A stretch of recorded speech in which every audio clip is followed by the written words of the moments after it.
G'day, welcome to the deep dive at Betfair HQ, powered by puntingform.com.au sectional data. We're going to look at Caulfield, Saturday 22nd of Feb. It was Blue Diamond Day. The track was incredibly on pace and inside lane bias. Pete's going to back that up with some numbers. Kick us away, Pistol. Sneaky, you leopard print wearing little operator, my man. No leopard print today because I lost them all on Saturday. Finally washed some of them, did you? No, I went with the zebra print instead. He's sweet. Yeah, Okay. got to dress like an animal. 50-50. Okay, so we've heard a lot of information after the meeting that was on Saturday. A lot of it hasn't been necessarily backed up with any facts or figures, and we've had a few people write in and say, how do you take into account SP? Well, we got in contact with Sugar Shane. Shane Baker. The man who runs the punting form operation, and he's produced very kindly data which will cover the entire meeting. I've also broken it down to compare shoot races with circle races. But overall, what we found is that, yes, settling forward, but more importantly, Rails and Run was heavily biased on the weekend. When you factor in SP, the expected beaten margin for horses judged on what price they jumped, there was a significant bias. Which, given the evidence of the pattern by like race 2, yeah, the SPs adjust for it, which relates to the questions we've had via email and Twitter. So it's even firmer bias than this report would suggest, in my opinion. And the ludicrous tempos that have been ridden on Saturday, we've got race 1 went 4.9 lengths faster than 600. Race 2 went 0.3 fast, which is extremely slow for a group race. Then the next race went 5.5 slow, which is unbelievably slow, the Adelaide Ace race. That's what happens when Johnny Allen leads a race and no one wants to take him on. Fair enough, good ride, John. Next race, they went 10.5 fast. That's 15 lengths faster than the previous race. The 10 race, 11.5, so they went 1 length faster. The race after that, 5.2. The race after that, 8.4. The next race, 12.2. And then race 9, when surely we've all figured out what's going on and you need to be on speed to be competitive, they went 2.9 slow for the all average, which is incredibly slow for the class. My conclusion is that it's an outdoor sport, so this stuff's going to happen. It's not the track managers and track coordinators' fault. If anything, it's a ramification that we're not yet aware of over-ordering these tracks and they're not recovering to what they used to, or I don't know. But there's something that I listened to Jason Kerr on the radio this morning. He didn't know what went wrong. Well, I mean, for as far as you can tell, they certainly didn't overwater the track. They had 40-something mils of rain during the week. I think they only put on 10 mils of irrigation for the week. So I'm not sure they actually did anything wrong outside of the fact that potentially if the rail was in the 4-metre position, it arguably would have cut out a lot of that bias that we saw on the day and would have played relatively fair, or at least to expectations. So, I mean, yes, you're always going to get some level of bias. It's not going to be the only meeting that we've seen throughout horse the year. racing, there's bias. Every meeting Exactly. there's a pattern, a slight pattern. This was an extreme pattern. Yeah. There's nothing wrong with it. It's normal. But it's not going to be good for long-term wagering. Like the next Caulfield meeting, no one's going to want to get too involved before they see a few races. Yep. And if they don't understand why it's caused, then it's not going to be fixed. So just learn to live with it. It's going to keep happening. Exactly. I mean, look, we can run through some of the numbers here. For instance, shoot races on the weekend, settling forward was 3 times more favoured than usual on Saturday. Rails and Run was 3 times more favoured than usual on Saturday. Lane 1 in the straight was significantly better than average for shoot races. In fact, only one horse of the last 31 races in the shoot has actually won along the fence, and we saw one on Saturday. Most of my opinion is my opinion. His opinion is not an opinion. Yeah. He's reading out facts, data Yeah. from puntingform.com.au. This is actually what happened. Yeah. If we go to the circle races, settling forward was actually at expectations there on Saturday. So in the circle races, under a mile or under, it was actually pretty much normal. But Rails and Run was 3 times more favoured than usual on Saturday as well for those circle races. And then lanes 1 and 2 were over 2 times more favoured than usual on Saturday, and lanes 3 and 4 were 27% worse. So, I mean, look, basically what there appeared to be was that the hard fence was most favoured, especially in the straight. Lane 2 was slightly worse, but it was still better than lanes 3 and 4. If you were wider than lane 4, you did not win. Which is a disappointing reality for owners on a big day. Exactly, yeah. Punters who like to set and forget. And that's a really important part. There's a lot of people online saying, oh, you should bet late.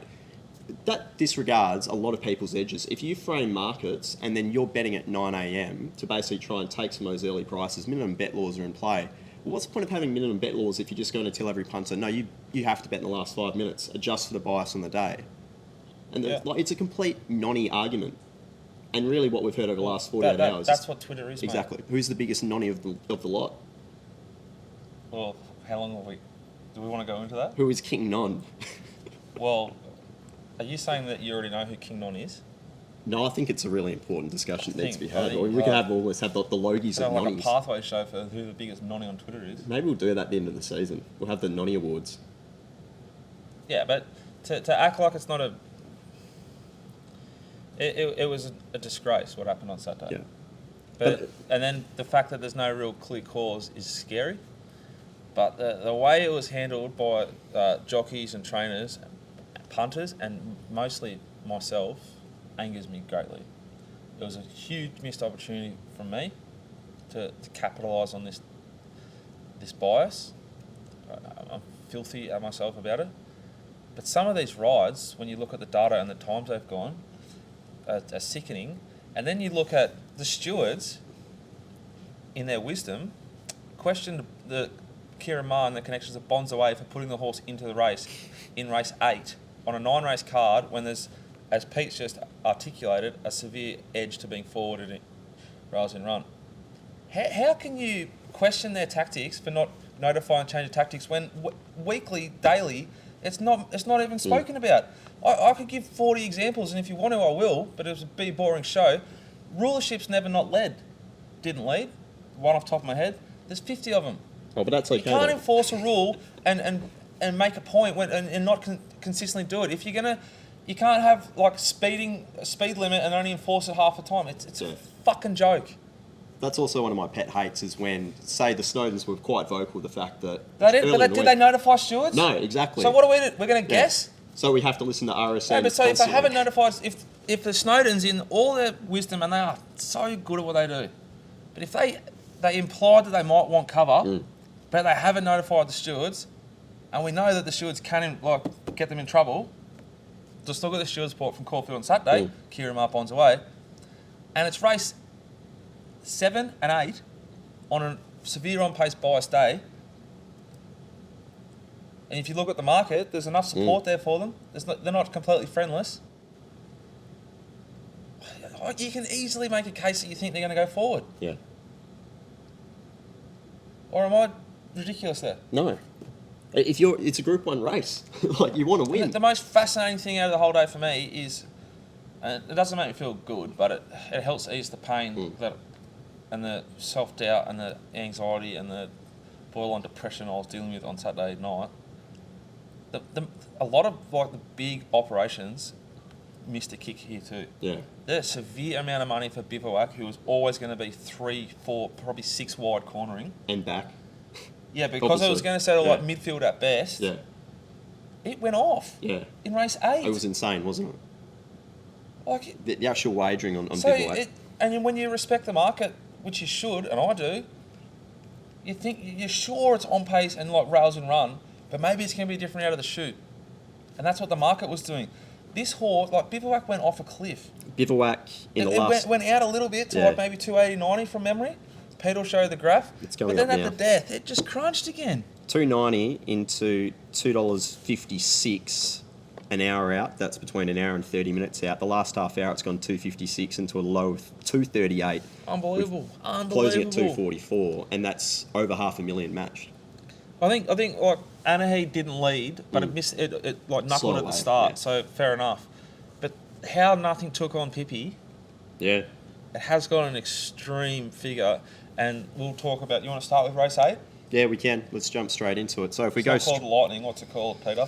The Oakley Plate. Oakley Plate. Don't get that wrong. If we go straight to the Oakley Plate to start, in terms of the class, yes, they've gone fast here. 3.7 lengths fast for the class. The overall figure though is pretty enormous, let's be honest. The 600 figure, 12.2 fast.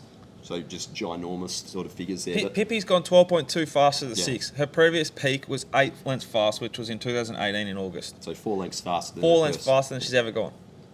Linda, Yep. you freak. What a booking. What an Oh. astute operation from the mark. She's just always on time, isn't she? Oh. Just bang on. Set your watch to her. Outstanding riding, Linda. Stoked she won a Group 1. Yep. Very angry with myself that I wasn't on, even in run. Like, how...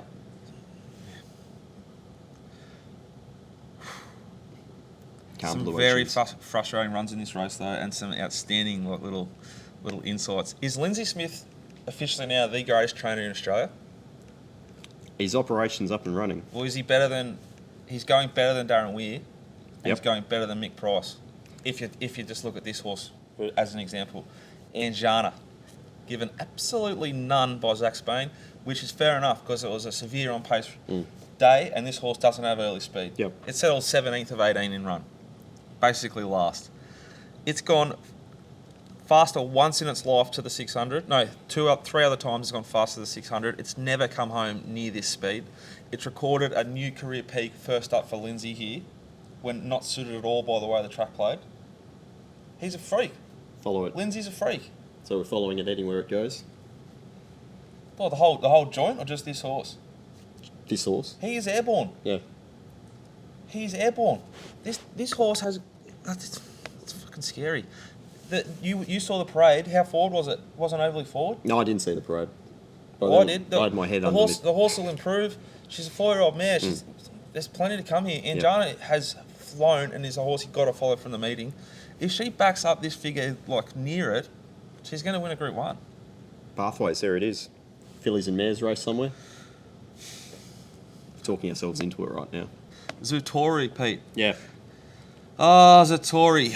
What could have been? What could have been, and it could have turned what was a strip of a day for me personally into a profitable day. Took sort of 45s, 50s, 30s, 35s. I was taken by the way this horse paraded, and if you look back through its career, first up, last preparation, it sat 5th of 13, 7th of 11. Like it has the tactical speed to be put into a race. From barrier And 2. from you're barrier saying. 2 on an on-pace day, I anticipated that Jay Carr would put into the race. Post-race, immediately, I was a bit frustrated with Jamie. I thought you probably could have put this horse a little bit more into the race. There was no intent. However, the horse has gone pretty quick. It did go 8.8 lengths fast to the 600 first up, last preparation at Flemington when it won, beating a weaker field, but it flew. It only went 5.8 lengths fast to the 600 here, so you could argue it had 3 lengths up its sleeve. Yep. Which I think if she used it, it wins. But when you look how fast they win this race, I've got no knock on the ride. You know? Yep. When I go back, Peter, and clarify my views with the data, the pun-informed data, I'm okay with it. But Jesus, I wish this horse won. Question, what do we do with this race given that Vane Stream, which is 201, beat the favourite Bivouac? Oh, it's completely blessed in run. Yeah, well, it had the rail. It's completely blessed in run. Out of this race in particular, I think All Too Royal is a group horse. Yep. No favours, enormous. Zatori was suited in run, but still was enormous. Pippi, freshened, it's more often than not going to be suited. We talk about this all the time. Horses that put themselves into races win more races than horses who need to be running on. For sure. And Jana is the horse to follow out of the race for me, though. What a performance. I think may have clocked, Peter. If you get it up, you could probably put this on the screen for the punter at home. The punter. How Vorsen clocked the fastest last 6.482 of this race, and Jana clocked the third, and fourth. I want to be with Anjana wherever it goes. I think even there's merit in the way Fine Dane ran in this race. He improved through the line despite being 5 wide and cast. Bivouac, you just got to strongly respect that SP profile. Yeah, The SP profile is still extremely relevant from this meeting, probably more so than normal. absolutely. Because if you just sort of get into the caper and it's a little bit confusing how to review and assess what happened on days like Saturday, which I'd say are the harder days to assess, the SP is still gold. You can be a little bit harsh on horses like Streets of Avalon, who was supported because it was going to be suited. Yep. But then let's go to that race, the Futurity, where Streets of Avalon, believe it or not, how the stewards could question Michael Poy for going too quick on Odie in a month and a half back at Flemington and not question every rider in this race bar Ben Mellum is absolutely fucking beyond me. Because this horse has gone slower on the week back up in the Futurity, a Group 1 weight for age race, than it went in a listed race at Flemington the week before. Yep. What's going on? They had it mapped to lead, so it doesn't matter. They went 3.3 lengths slow to the 600 for the class. So a slowly run race. Super Seth camps on the outside of the horse. People were saying it was given every chance, but we know, and again, this is where, props to Sugar Shane, you can actually determine this, where lanes 1 to 2 had a 1 length advantage in the straight over lanes 3 to 4. I still think Super Seth had every possible. Like it should have run it over. Look, it was beaten by, what was the margin in the end? Not much. Yeah, 0.2 lengths. They would have traded $1 in play. If we talk about also like earlier on in the race, from the 800 to the 600 in terms of rails and run, lane 1 had a 1 length advantage over lane 2 and a 1.5 length advantage over lane 3. So either way you look at it, Super Seth has been docked 1 length. That's the difference between winning and losing. Just from the bias right there. If the rail's in the 4 metre position, Super Seth wins. Yeah, but they traded $1.01. Yeah. So the market thought it was going to run over top of it. Because it should have. Again, it was just bizarre So trading all day. you can go just off bizarre. that, or I like to blend a little bit, Peter. Yeah, blend. A little bit outside the square. It should have won. It was a disappointing performance from Super Seth. Much more forgiving of Melody Bell. Wild Planet. Oh, absolutely. Not Wild Planet. Wild Planet was disappointing, I thought. Colding had no chance. Black Also, the market was against the Casio, weight. whatever. But just how slow they got away with it. Streets of Avalon recorded a 12.7 above the all-average benchmark to run second to Galaxy Radar at Flemington in a listed race last week. It recorded a figure of 11 above the all-average benchmark. That's 1.7 lengths slower to win the Group 1 Futurity. Madness. I think the time is now for the stewards to invest in puntingform.com.au. It's helped me understand race shape. It's helped me understand numbers. I got a mystery mark in year 12. Do you know what that means? It means of all the population my age in New South Wales at the time, I was in the bottom 30%. And when you're in the bottom 30%, a little bit like racing, they don't go like you got 6, so you're that shit. Yeah. They just say, oh, you're somewhere in there. You're probably in the, your mum can go, you're 29.5, mate. You just missed it, They want to break you down. Yeah. Now look at me. I'm getting paid to break down races and tell you what times they're in, how fast they went and shit. Puntingform.com.au. It can make the simplest of brain, mathematically, understand race shape.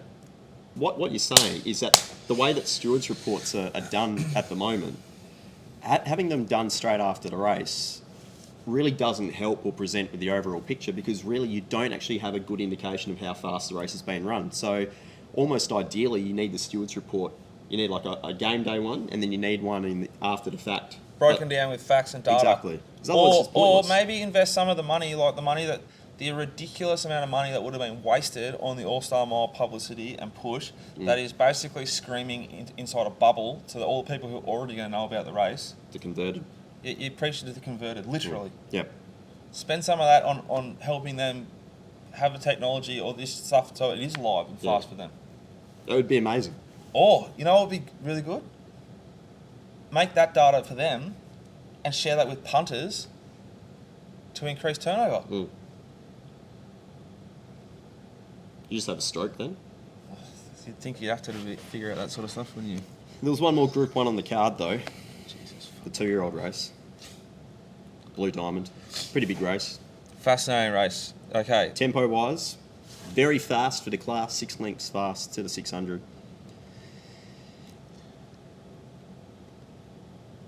Hanseatic traded very, very low in the straight in run. No surprise.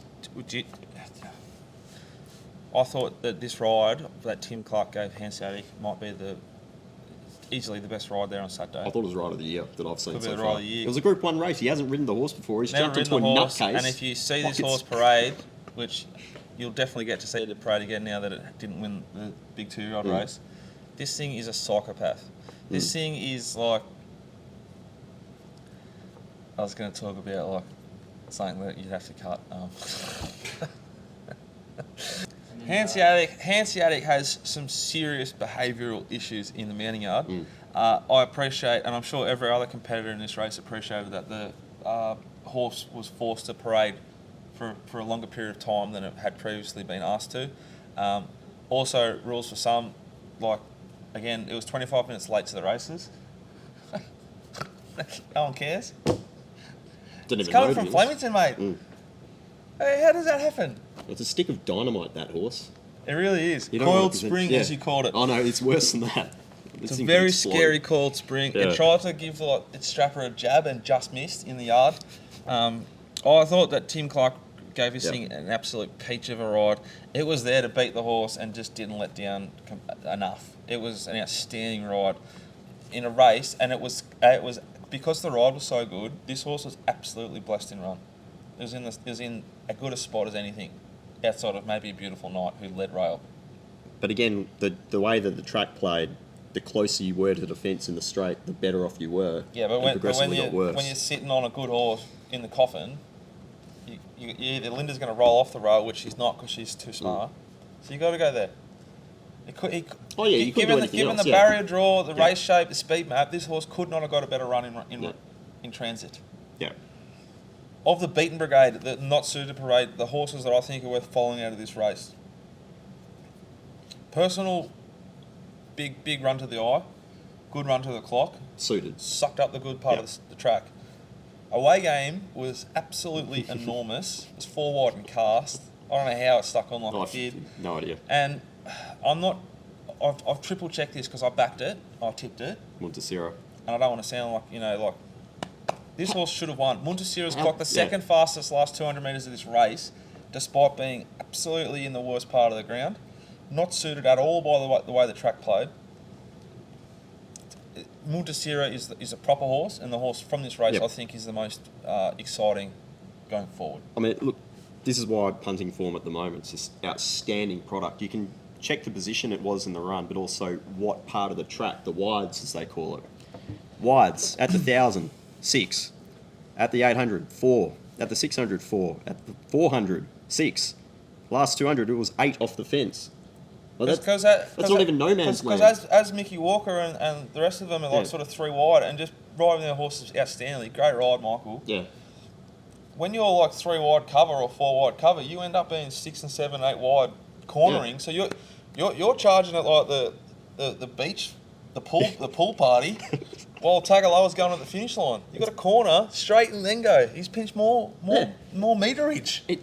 Montesiro's been beaten 2.3 lengths, and it's run at a minimum 2-length disadvantage given the part of the track it was in, plus going wider on the turn. It's an enormous run. Huge run.